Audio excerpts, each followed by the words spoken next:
वसईच्या गौराईपाडा परिसरात गुरुवारी एका निर्जन ठिकाणी 25 ते 30 वयोगटातील एका तरुणाचा रक्ताने माखलेला मृतदेह आढळून आल्यानं परिसरात मोठी खळबळ उडाली आहे. मृताच्या शरीराच्या उजव्या भागावर 7 ते 8 वेळा धारदार कोयत्याने वार करण्यात आल्याचं प्राथमिक तपासात समोर आलं असून अज्ञात व्यक्तीने त्याची निर्घृण हत्या केल्याचा संशय व्यक्त करण्यात येतोय.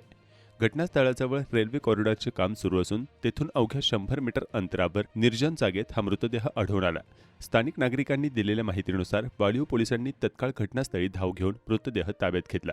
पोलिसांनी मृतदेह पंचनाम्यासाठी रुग्णालयात पाठवलं असून मृताची ओळख पटवण्याचं काम सुरू आहे. या प्रकरणी हत्येचा गुन्हा दाखल करण्यात आला असून परिसरातील सीसीटीव्ही फुटेज तसेच इतर तांत्रिक पुराव्यांच्या आधारे आरोपींचा शोध सुरू केला आहे. वाळीव पोलीस स्टेशनच्या हद्दीमध्ये सकाळी एक इन्फॉर्मेशन मिळाली. एक बॉडी मिळालेली आहे. 25 ते 35 वर्ष वयोगटातील व्यक्ती इसम आहे. शरीराच्या उजव्या साईडला 7-8 कोयत्याचे वार आहेत. तर बॉडीचे अजून आयडेंटिफिकेशन झालेलं नाही आहे. तपास सुरू आहे आणि यामध्ये आम्ही मर्डरचा गुन्हा दाखल करत आहोत अज्ञात व्यक्तीविरुद्ध. लवकरच गुन्हा उघडकीस येईल. पाठीमागं मेट्रोचं काम वगैरे सुरू आहे.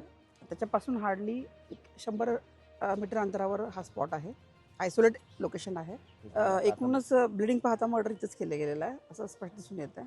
या घटनेमुळे वसई परिसरात भीतीचे वातावरण पसरले असून पुढील तपास वाळीव पोलीस करत आहेत.